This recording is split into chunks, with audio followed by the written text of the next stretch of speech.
Well, howdy there, Internet people. It's Bo again. So, today we are going to talk about impeachment, Part 2, Day 1, and the courage to lead. Because that's what's missing. You know, somebody I know who was a real leader once told me that if you wanted to be a leader, every once in a while you had to be first through the door. That you couldn't ask others to do things you wouldn't do yourself. I think he was right. I think that's what real leadership is. That video that they introduced, that really lays out the case, doesn't it? If you haven't seen it, you should watch it. It's just a timeline. Shows the former president's speech where he says, we are going to go to the Capitol, that he's going to go with them, and that they have to fight because democracy is being stolen. Their country is being taken away. I don't see how anybody can look at that speech and see it as anything other than rousing. Some might say inciting. But see, the thing is, just like any other time, Trump couldn't find the courage to lead. He wasn't going to be first through the door. He wasn't even going to show up. I have known men like Trump my entire life. Those with grand schemes of power and glory, as long as somebody else does the dirty work for them. The funny part is, if he had the courage to lead, his little attempted coup might have gone better. But he didn't. Then goes on to show the mob chant whatever he tweets because he was in control of that mob. Goes on to show them saying they're doing it for the president. Your boss, they tell a cop. They were under no illusion as to who was in command, who was in control, whose orders they were following.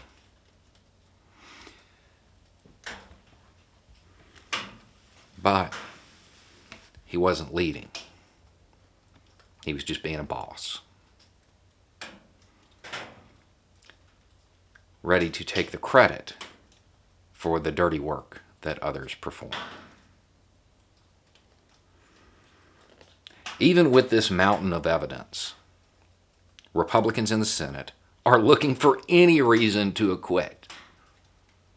And it doesn't make sense if you really think about it. But in the short term, what they're doing is sniveling and groveling at the feet of that base, that energized base that was willing to do that. Because just like when Trump got elected and they couldn't see what's coming, they don't see what's coming now. As it stands, at this moment, a majority of Americans want Trump barred from running for office again. Because of that, they feel they need that base. See, here's the thing. Time is going to pass. And as time passes, that base, they're going to watch their friends and family do time. They're going to visit them through glass. They're going to realize that their strong man leader left them twisting in the wind when all they did was what he wanted.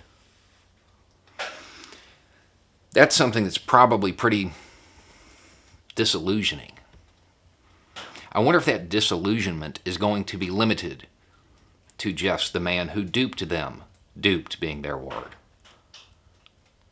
Or if that disillusionment will extend to those who enabled him, those who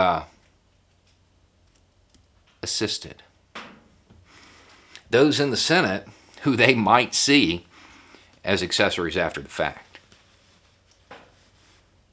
I think that's pretty likely. I don't think that energized base exists.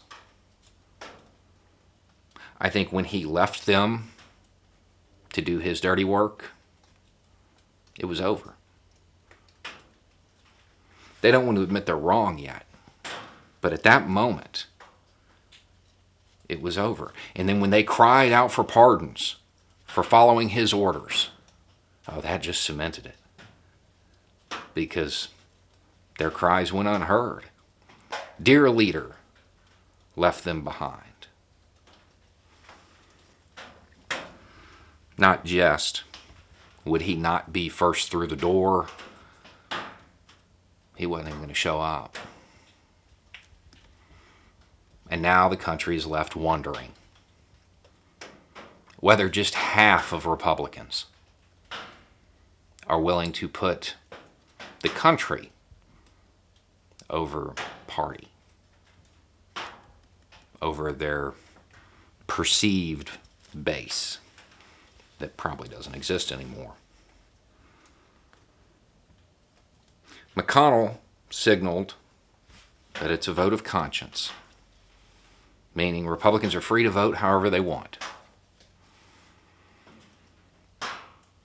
And even with that, most of America has decided that the Republicans in the Senate will continue to cover for the failed leader. Most of them do not expect just half of Republicans to have the courage to lead, to be first through the door, to be the one that's going to say, yeah, I'm going to convict him. He did this. We all saw it.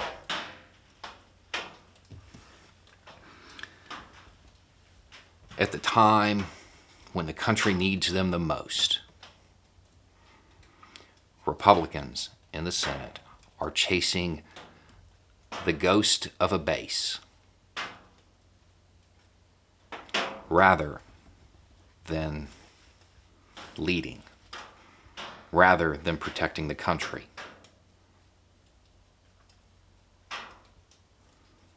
Anyway, it's just a thought. Y'all have a good day.